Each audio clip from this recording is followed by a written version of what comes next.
Louis.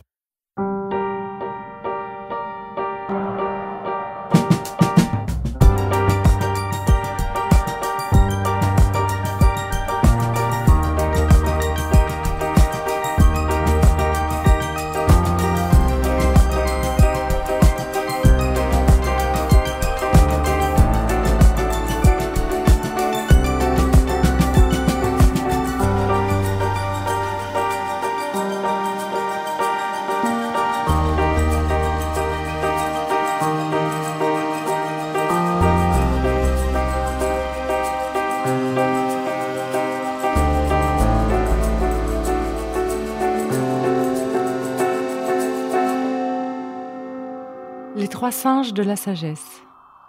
L'un de ses pattes couvre ses yeux. L'autre se couvre la bouche. Le troisième, les oreilles. Dans la maison de mes parents, la statuette trône sur le rebord de la fenêtre du salon. Cette statuette est le symbole de ma famille et de ces interdits qui ont pourri ma vie. Les interdictions liées à l'inceste, je les ai généralisées à la vie courante. Ainsi, avec les autres, je me sens disparaître, car je ne peux en fait pas leur parler. Je n'ai pas le droit. Je ne peux pas les écouter, je n'ai pas le droit. Je ne peux pas les regarder, je n'ai pas le droit. C'est interdit sous peine de mort par mon père. Si tu parles, je te tue, me disait-il. Témoignage anonyme laissé sur le site internet de l'AIVI.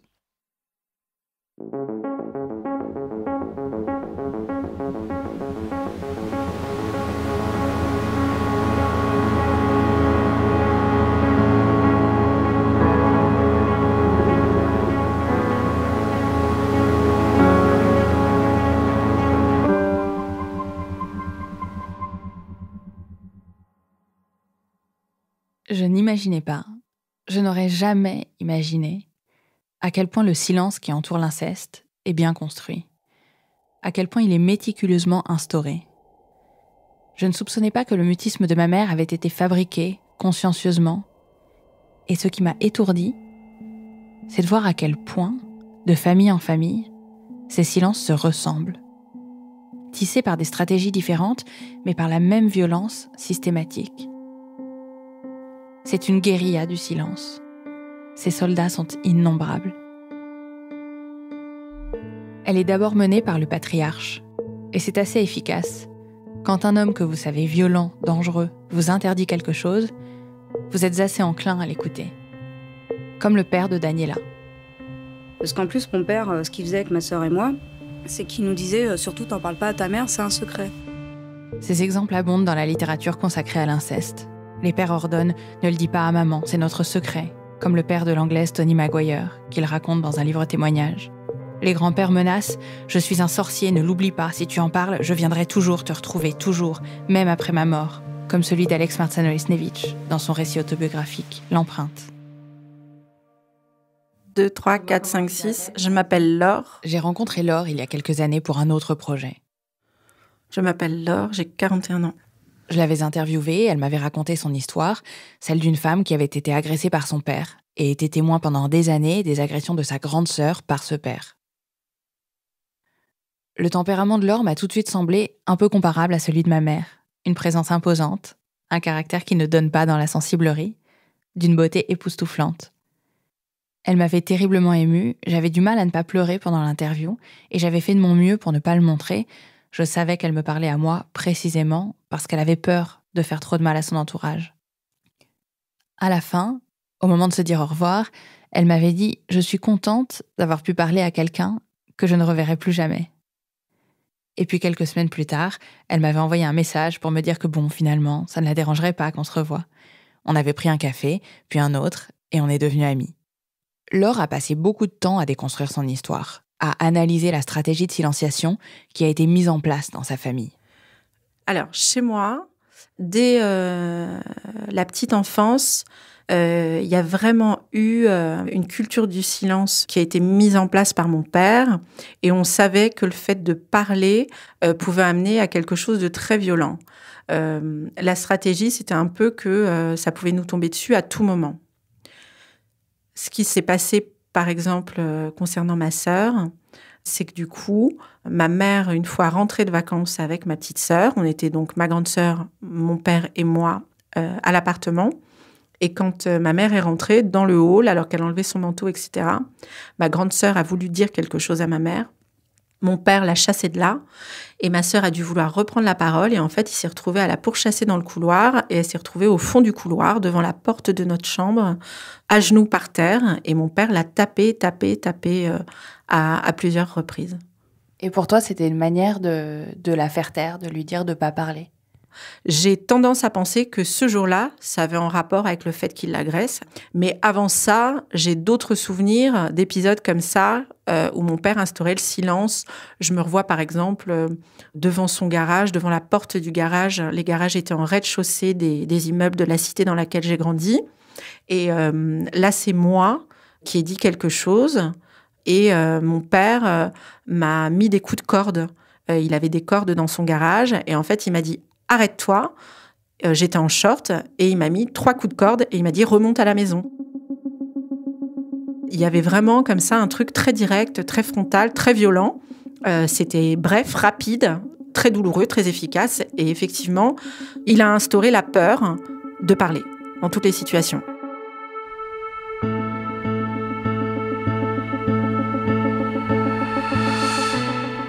Ils peuvent dire chut, les pères, les grands-pères, les grands frères, les cousins. Ils peuvent dire chut, mais ils peuvent aussi se comporter d'une manière apparemment plus ambiguë, qui impose tout aussi clairement le silence. L'anthropologue Dorothée Ducy, dans son livre Le berceau des dominations, a mené des dizaines d'entretiens avec des hommes incesteurs. L'un d'eux, Patrick, a violé son petit frère. Dorothée l'interroge. « Est-ce que vous faisiez quelque chose pour qu'il ne dise rien ?» Pas précisément. Au début, je lui disais que c'était pas vraiment accepté par la société, qu'il risquait ou que moi, je risquais d'avoir des problèmes. Vous disiez que quoi n'était pas accepté? Que vous étiez 2 frères? Non, plutôt parce que j'étais majeure et lui mineur. Donc moi, je risquais d'avoir des problèmes avec la justice. Mais en même temps, ça lui expliquait que si moi j'avais des problèmes et qu'on était dénoncé par sa faute, c'est lui qui se sentirait mal, parce que ce serait de sa faute.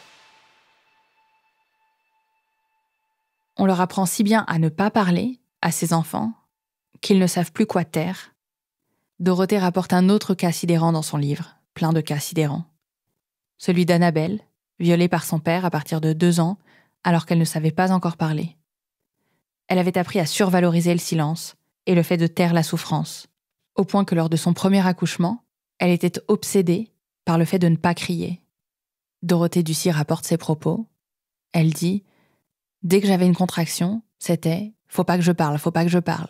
Et donc à un moment donné, ça faisait tellement mal que je me suis mise à crier, et là, le dégoût de moi-même m'a envahi. Ça m'a complètement noirci cet accouchement, la naissance de mon fils aîné. Alors je me disais, je suis vraiment une merde.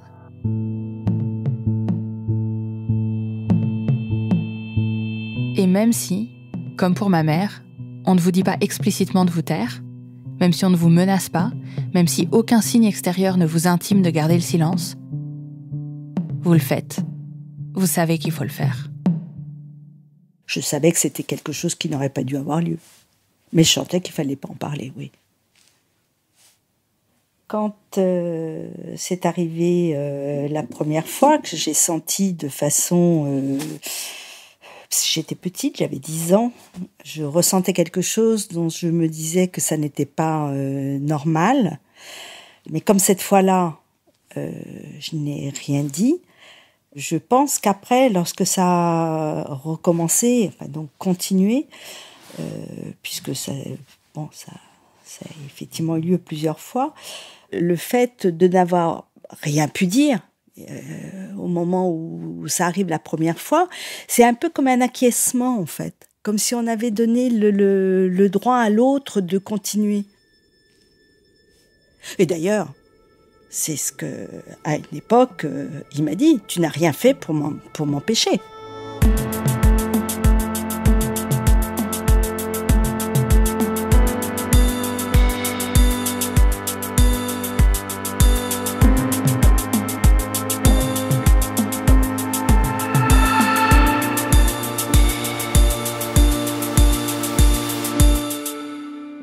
Si cette honte de n'avoir rien dit et cette peur de l'agresseur n'étaient pas suffisantes, il y a les autres, les proches.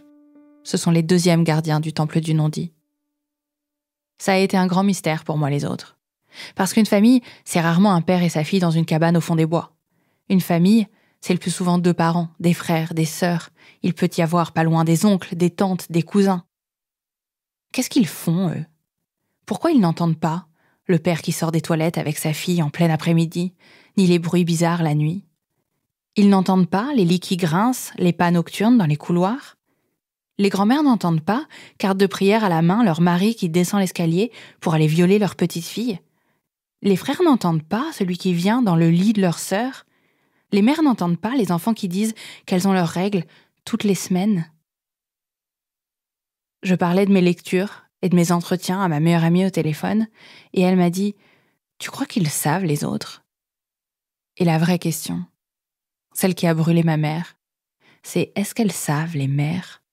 Est-ce qu'elle savait, la mère de ma mère, que son mari abusait de la dernière de ses 6 enfants? Je ne sais pas, j'ai jamais su si elle savait ou pas. Ce sera toujours la part de mystère.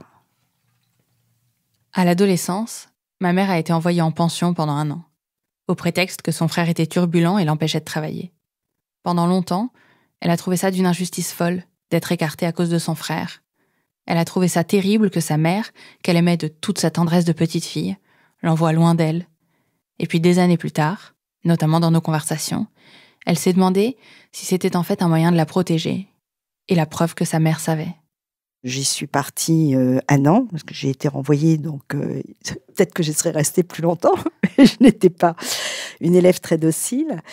Et je me suis effectivement toujours posé la question de savoir si elle n'avait pas trouvé ce moyen pour m'éloigner de son mari, ou si ça tient au hasard, ou si elle pensait vraiment que mon frère m'empêchait de travailler. Je ne l'ai jamais su et je ne le saurai jamais, effectivement. Ça se voit le plus souvent. Un enfant qui est incesté. Il est épuisé parce qu'il est dérangé la nuit, parce qu'il a peur de dormir. Il a des problèmes de mémoire à cause du fonctionnement de la mémoire traumatique. Il s'automutile. Il a des pensées suicidaires, il est violent. Tout ça le rend différent. Alors il s'isole. Il a moins d'amis. Il n'est pas joyeux. Il est silencieux. Les violences incestueuses, c'est un renversement du monde et un écrasement des êtres. Vous prenez un enfant, c'est-à-dire une personne en construction, et vous lui faites gravir le monde sur une échelle embarbelée. Rien n'a de sens. C'est marqué sur son front. Et l'abandon de l'entourage visse en lui la certitude qu'il ne vaut rien, qu'il ne mérite pas d'être sauvé. Ma mère en a voulu à sa mère. Elle ne le dit pas, là, c'est loin, sa mère est morte il y a une 15aine d'années, mais elle lui en a voulu presque plus qu'à son père, je crois.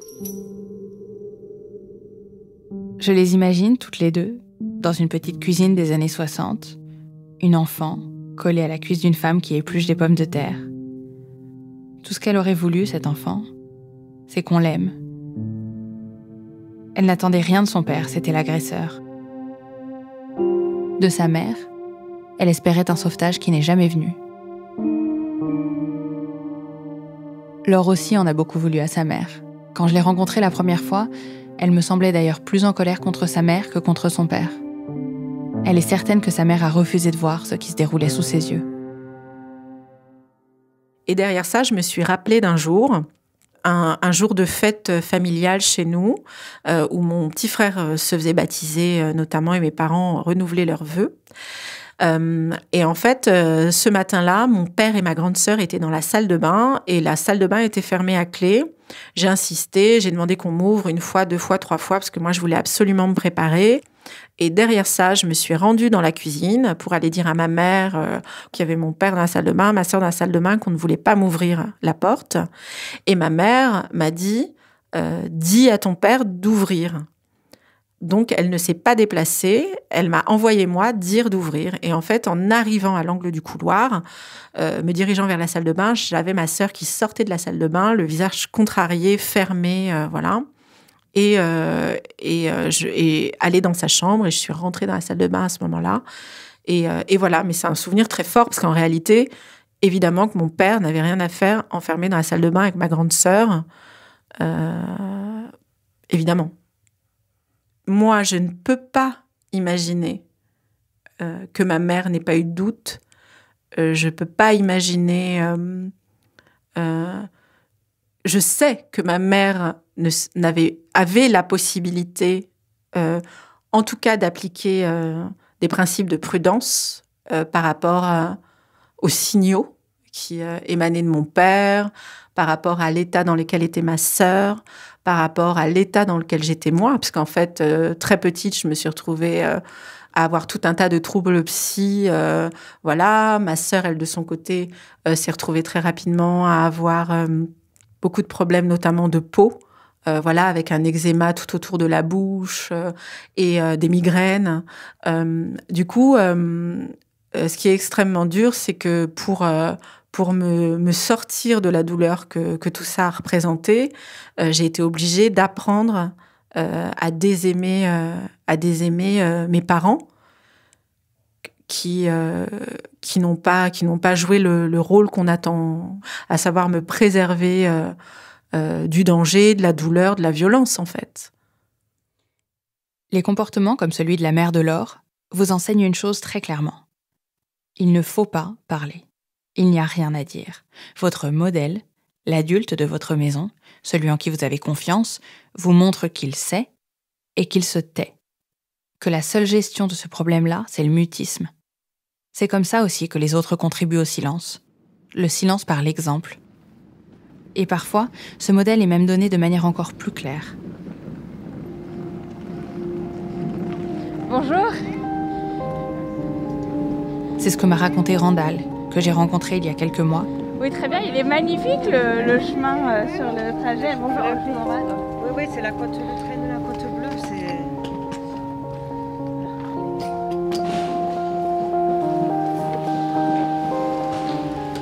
Elle vit dans un petit village, à 40 km de Marseille.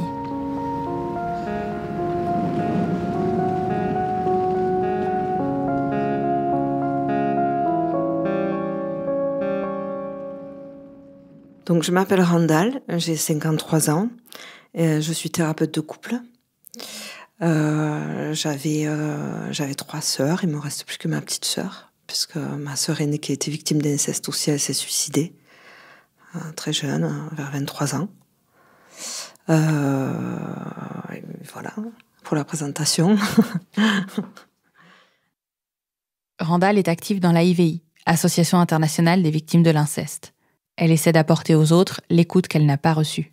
J'ai pas pu parler, puisque quand mes souvenirs sont revenus, c'est quand ma sœur aînée a pu, elle, parler à ma mère de ce qui lui était arrivé, puisque ma sœur aînée a été victime aussi. Moi, j'étais tranquille dans ma chambre et d'un coup, j'ai entendu hurler dans la maison, quoi. Et j'entendais ma mère hurler, mais comme jamais je l'avais entendu hurler. Donc, je me suis dit, qu'est-ce qui se passe ? Donc, je suis sortie, je me suis mis entre 2 coins de porte et la porte de la salle à manger était à peine ouverte. Et j'entendais ma mère lui dire « Écris tout ce qu'il t'a fait, écris tout ce qu'il t'a fait ». Alors, peut-être que c'était le lendemain d'un retour de week-end. Enfin, voilà, en tout cas, ma sœur devait pas être bien et il y a eu cette scène-là. Mais moi, ça m'a tétanisée, ça m'a glacée et surtout, d'un coup, ça m'est venu, j'ai fait le lien direct avec mon père, quoi. Parce que écrit tout ce qu'il t'a fait, j'ai pas imaginé quelque chose d'autre ou quelqu'un d'autre que mon père. Donc peut-être qu'on revenait d'un week-end. Mais moi, ça m'a tétanisée, quoi. Je me suis dit, si parler à un adulte de confiance, on est traité comme ça. Enfin, moi, j'avais pas envie qu'on me hurle dessus comme ça, quoi. Et donc, vous vous êtes vraiment dit aussi clairement que ça, il faut pas parler. Oui, très clairement. Je me suis dit, je n'en parlerai jamais, et certainement pas à un adulte. J'étais petite, donc pour moi, la personne supérieure, c'était l'adulte et l'adulte de confiance. Donc, c'est ma mère qui nous élevait, donc du coup, c'était à elle que j'aurais éventuellement pu en parler. Mais là, j'avais décidé que non, quoi. On peut craindre la colère des gens qu'on aime, on peut craindre de les fâcher, de se faire hurler dessus et se taire.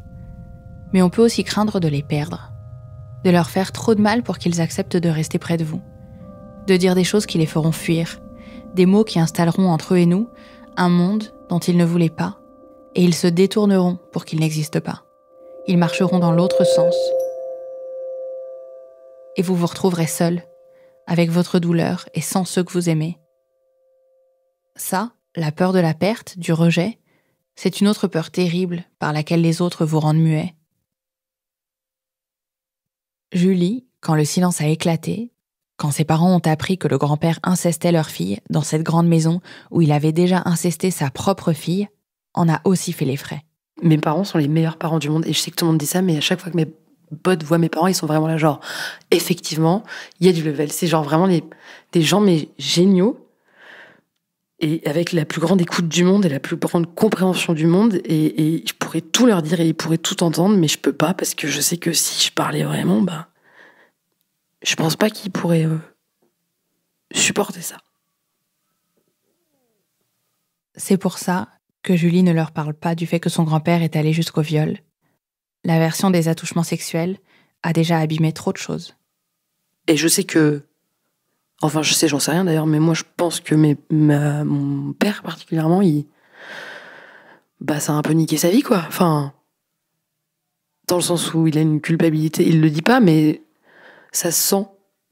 Et d'ailleurs, c'est marrant parce que, j'ai toujours été très proche de mon père et on a toujours été se faire des câlins, des trucs, des bisous, tout ça, machin, enfin, genre normal avec ton père, quoi. Et à partir du moment où il a su pour ma grande sœur, il a plus du tout eu le même rapport avec elle. Et quand il a su pour moi, il a plus du tout eu le même rapport avec moi. Et c'est plus un rapport de je grandis et genre t'as 18 ans et du coup t'as plus le même rapport physique avec ton père. C'est normal que les choses changent, machin et tout, mais c'est hyper rare qu'il ose me prendre dans les bras, quoi. Et ces autres fragiles, ces gens qui vous plâtrent la bouche en vous montrant que vous leur faites du mal, ils sont tout ce que vous avez. Vous ne pouvez pas vous en passer. Ce besoin de rester, d'appartenir au groupe, de ne pas le disloquer, cette terreur de l'exclusion, de la solitude, c'est la principale raison que ma mère identifie comme cause de son silence, qu'elle n'a jamais fait éclater totalement. De ses 5 frères et sœurs, l'aînée est morte. Il y a 2 frères qu'elle ne voit plus. Il reste un frère et une sœur, auxquels elle est encore assez attachée pour les voir quelques fois par an, passer quelques jours avec eux en Bretagne. De ces 2-là, l'une sait tout, l'autre ne sait rien. Mais cette famille éparpillée, à l'époque, c'était sa seule famille. Oui, je pense que j'avais peur qu'on m'accuse de mettre la zizanie dans la famille. Je pensais que personne ne me croirait. Je pensais je racontais n'importe quoi. Moi, j'étais persuadée qu'ils me croiraient pas. Et je sais que de nombreuses fois, je me suis dit que je voulais avoir une conversation avec mon père, une conversation que je n'ai jamais eue. Et à chaque fois que je pensais à cette conversation, à chaque fois, c'était les frères et sœurs que je voyais me rejeter. Et en fait, j'ai jamais eu cette conversation. Parce que tu avais peur qu'eux te rejettent? Parce que oui, j'avais peur, mais c'est très compliqué parce qu'en même temps, j'ai pas non plus des relations si proches que ça avec mes frères et sœurs. Moi, je suis donc, comme tu le sais, la dernière de cette famille. Et j'ai toujours eu le sentiment d'être un peu la brebis galeuse parce que je ne me conformais pas, j'avais pas les mêmes relations avec eux qu'eux entretenaient ensemble. Mais c'est vrai que je me suis toujours dit qu'ils ne comprendraient pas, qu'ils me rejetteraient. Alors que, bon, c'est pas grave s'ils me rejettent. Malgré ses proches, qui alimentent plus ou moins malgré eux le mutisme, malgré ces mises en garde qui ont lieu dans toutes les familles où il y a de l'inceste, malgré ces assignations au silence, des enfants parlent. Beaucoup essaient de dire. Ils vont voir la personne en qui ils ont le plus confiance. Ma mère était allée voir la sœur et le frère dont elle était à l'époque la plus proche. J'en avais parlé à une de mes sœurs et à un de mes frères.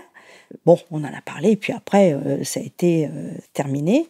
Tu te souviens de la réaction ? Non, je me souviens pas. En tout cas, il n'y a eu aucune conséquence. La situation n'a pas changé. La tante de Julie, qui a été victime avant sa nièce du même homme, avait parlé, elle aussi. Quand ma tante avait 20 ans, elle a réussi à dire à sa maman ce qui lui était arrivé et à ses frères et sœurs. Mon père, il l'a tout de suite cru. Il a fait en sorte que mon grand-père il soit envoyé dans un hôpital psychiatrique et qu'on le soigne, enfin de le prendre en charge et d'essayer entre guillemets, arranger les choses. Et ma grand-mère a cru ma tante, donc elle l'a pris, elles sont parties quelques jours pour s'éloigner de la maison. Et en fait, ma grand-mère a changé d'avis. Elle a décidé que tout ce que disait sa fille, c'était faux, qu'elle était folle et que ça n'était pas arrivé. Donc, elles sont revenues à la maison et je sais pas si les gestes ont repris, mais moi, je pense que oui. Et voilà. Mais est-ce que ça aurait changé quelque chose si la grand-mère de Julie avait entendu sa fille ? Soit ça aurait rien changé. Je sais pas. Si Julie avait su plus tôt l'histoire de sa tante. Mais en fait, le truc, on s'en fout de ce que ça aurait changé. C'est juste que elle a parlé et on l'a pas écouté, on l'a pas entendu. Et c'est horrible, en fait, parce que du coup, en fait, ce qui nous est arrivé, ça aurait jamais dû nous arriver parce que c'était déjà sorti, tu vois. Mais ça s'est recréé, le tabou, il s'est remis, mais direct après, quoi. Et en pire, parce que du coup, peut-être, ouais, sûr que j'ai envie d'en parler et j'ai besoin d'en parler parce que t'ouvres la boîte, le truc il sort et hop, tu refermes la boîte et tu remets la boîte dans une autre boîte, dans une autre boîte, dans une autre boîte et puis tu la mets dans le garage et puis après tu fous le feu et les gens derrière, ils savaient pas qu'il y avait une putain de boîte et t'es là genre putain.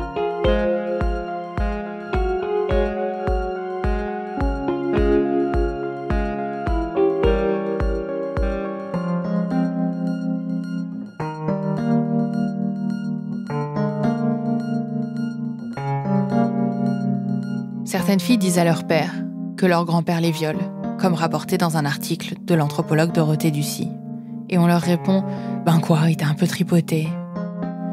Parfois elles le disent à leur mère, comme l'écrivaine Toni Maguire, et on leur répond de ne plus jamais, jamais parler de ça. Je repense tout le temps à ce documentaire bouleversant d'Audrey Glohagen qui est passé sur France 2 en 2019. Une mère, dont la fille avait été victime d'inceste, disait « J'aurais préféré qu'elle ne dise rien ». Sa mère aurait préféré qu'elle ne parle jamais. Et alors ça, c'est ce que je comprenais le moins. Les mères qui fermaient les yeux, c'était compliqué, mais celles qui entendaient clairement, celles à qui les enfants se confiaient de manière franche et qui refusaient d'agir, qui renvoyaient consciemment leur enfant à la souffrance, je trouvais ça inaudible. Je pensais à ma grand-mère, la mère de ma mère. Ça me mettait dans une colère immense. Ça me retournait le bide. Je faisais des petits tours dans mon petit salon à essayer de résoudre cette question. J'ai lu tous les travaux, tous les livres, tous les romans avec cette grille de lecture.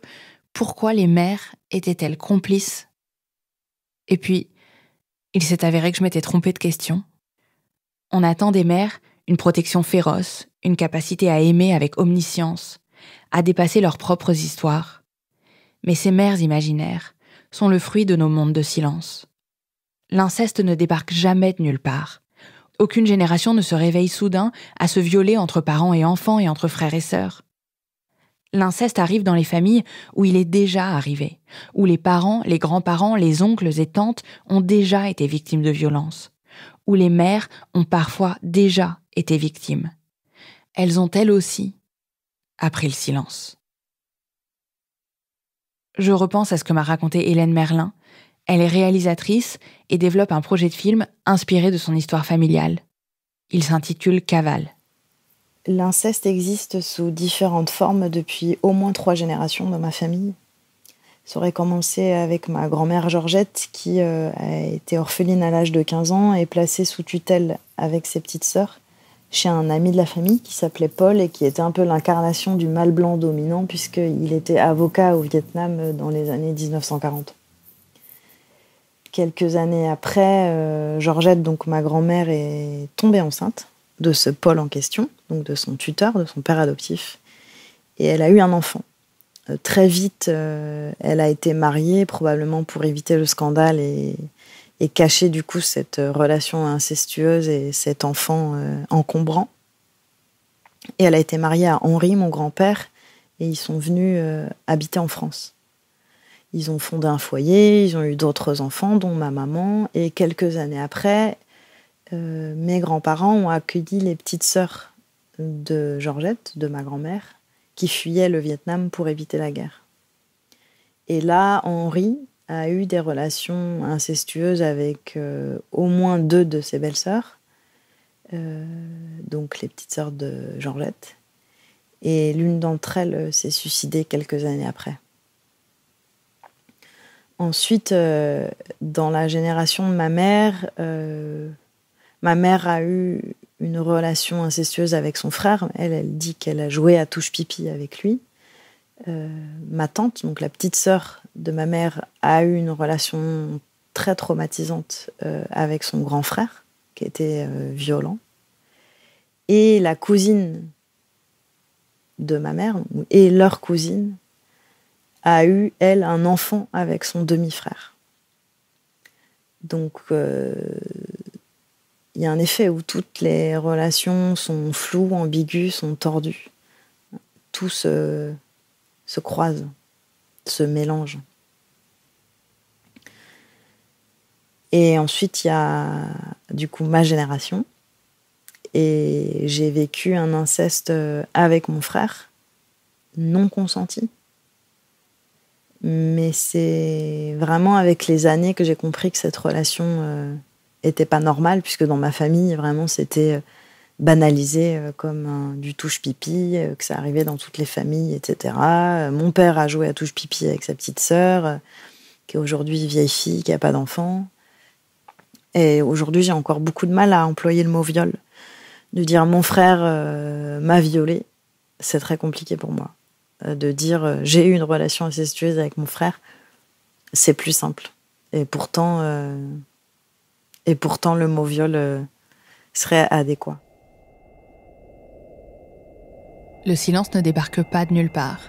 Ce sont des familles où la parole ne circule jamais. Et ce sont des familles où les femmes sont aussi parfois, souvent, violentées. Ces mères, que je craignais complices, elles ont aussi appris, petite fille, le silence. Au fil de mes recherches, une autre chose s'est mise à m'interpeller. Le 3e cercle du silence. Après celui de l'agresseur, après celui du 2e parent et des frères et sœurs, celui du reste de l'entourage. Ce silence-là prend souvent une autre forme, celle de l'oubli permanent.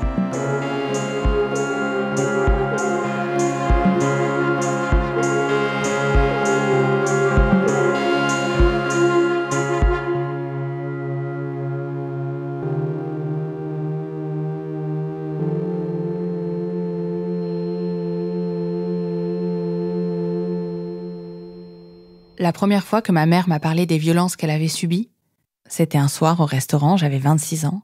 Je dînais avec elle et mon père. Je me souviens qu'il y avait des haricots verts à l'ail sur la table, mais je suis incapable de me souvenir comment c'est arrivé dans la conversation. On parlait de toute autre chose, je pensais à toute autre chose. Mon père part aux toilettes et elle dit « Oh, tu sais, moi, mon père... » Moi, je dis « Quoi, ton père ?» Elle dit « Ben, tu sais. » Vraiment, je ne sais pas, je ne vois pas consciemment. C'est pas du tout ce à quoi je suis en train de penser. Et elle dit, comme il a essayé d'abuser de moi.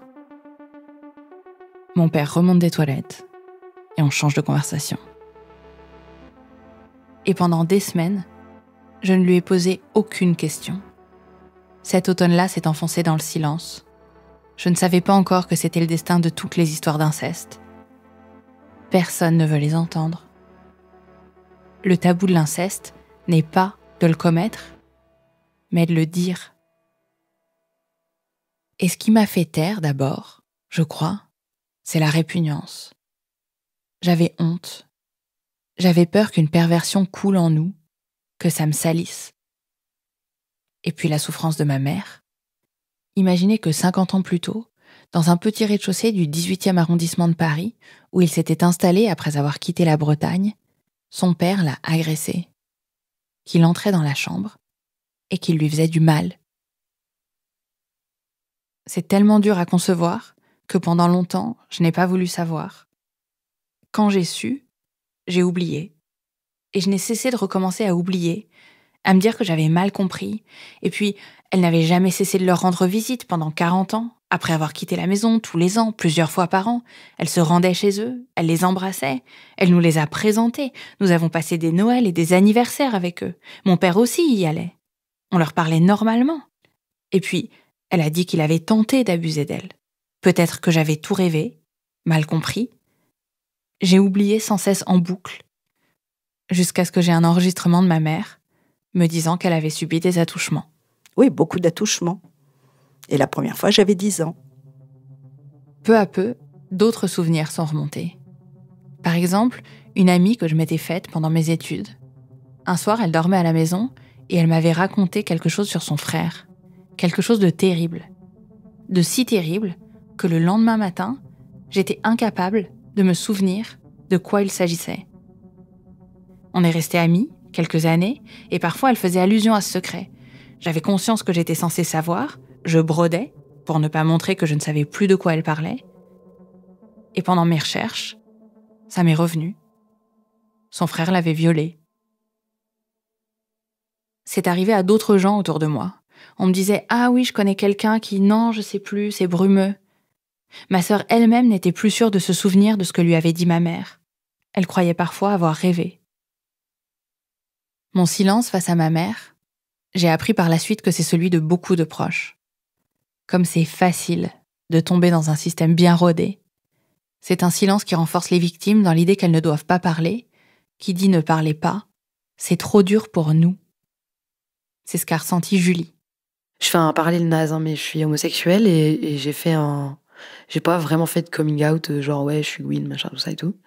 Mais j'ai fait un coming out d'inceste, c'est-à-dire que, genre, je suis passée du stade de j'ai jamais rien dit à mes potes. Un jour, je me suis pointée au bar et je dis ah, je sors du procès, ça s'est plutôt mal passé. Et j'étais genre, procès de t'as tué qui, enfin, comment ça?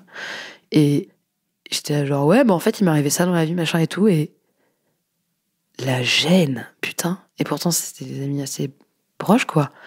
Ah, je leur ai pété leur soirée, les mecs, ils savaient plus quoi dire, ils étaient trop mal et tout. Et moi, c'était plus un truc de, mais ça va, enfin, tu vois, genre, c'était un truc de tout simple, tu vois, t'as fait qu'aujourd'hui, j'étais en procès, c'était bof.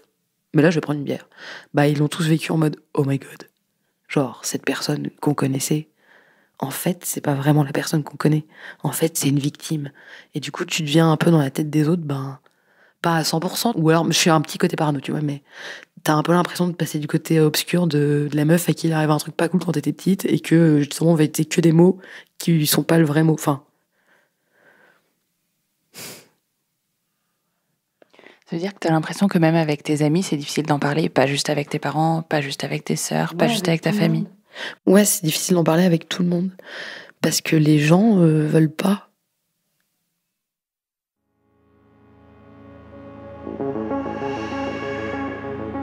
Au cours de mes recherches sur l'inceste, Hélène Merlin, la réalisatrice qui m'a raconté sa généalogie de la violence, m'a parlé du livre de Dorothée Ducy, Le berceau des dominations. Il est sous-titré « Anthropologie de l'inceste ». Elle me l'a envoyé en PDF parce qu'il date de 2013, mais n'est déjà plus édité. Et je ne peux pas m'empêcher de me dire que c'est le silence qui l'avale, lui aussi. Parce que c'est un livre fondamental, violent, brillant, qui dit la réalité crue de l'inceste et de ses mécanismes.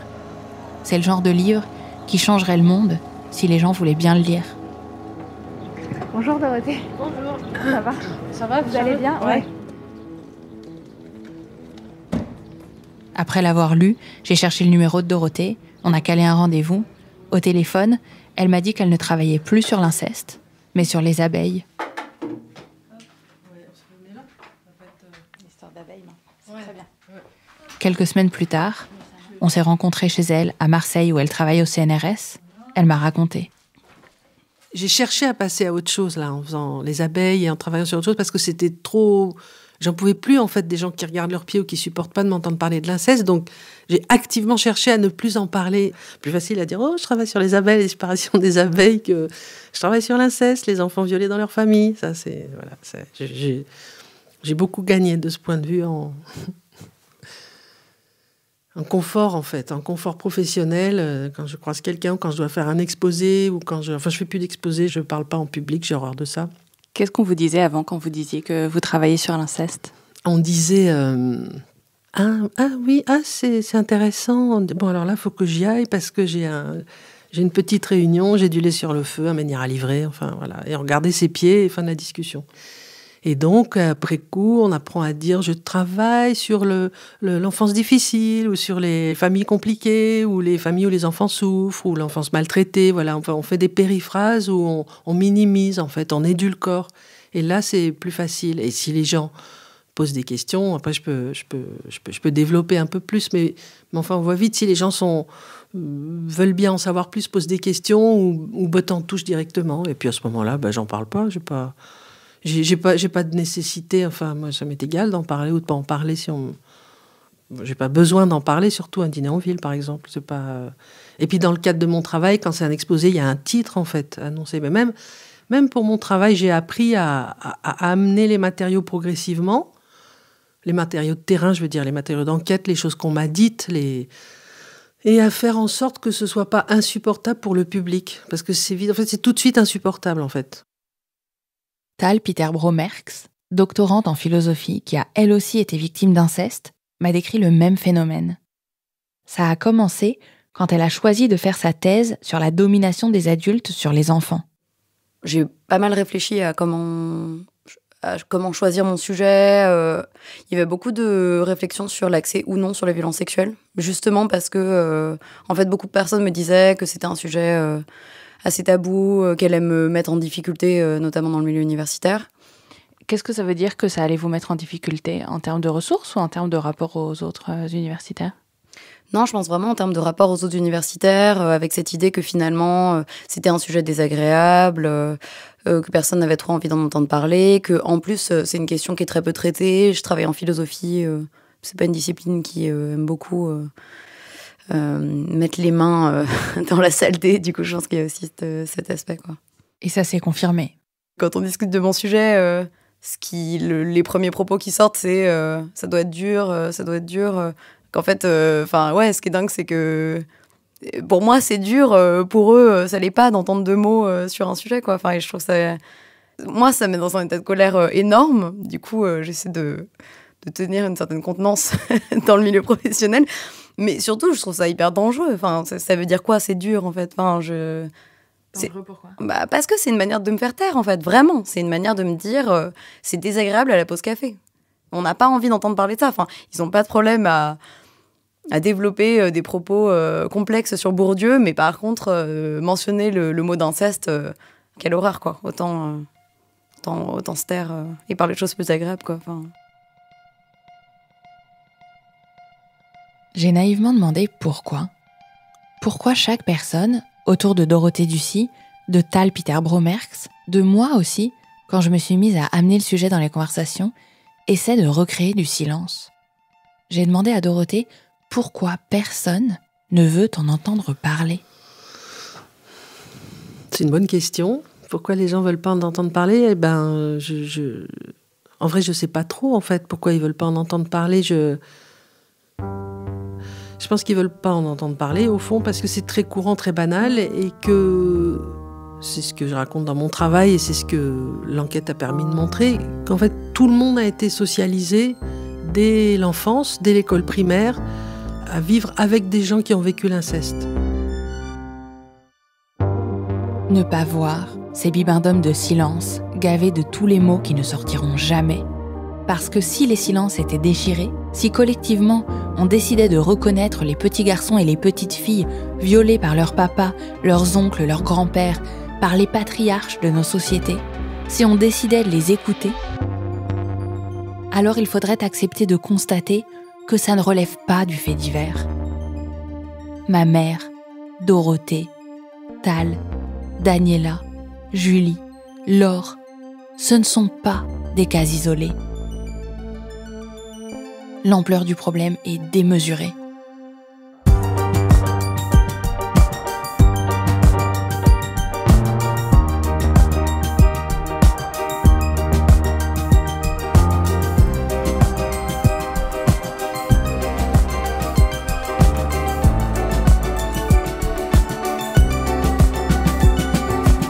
Je suis Charlotte Pudlowski et vous écoutez Ou peut-être une nuit, une série du podcast Injustice de Louis Média, réalisé par Anna Bui.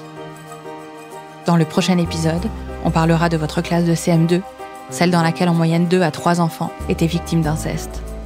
On parlera de chiffres, de tous ces chiffres qui disent l'immensité du problème et que le silence engloutit.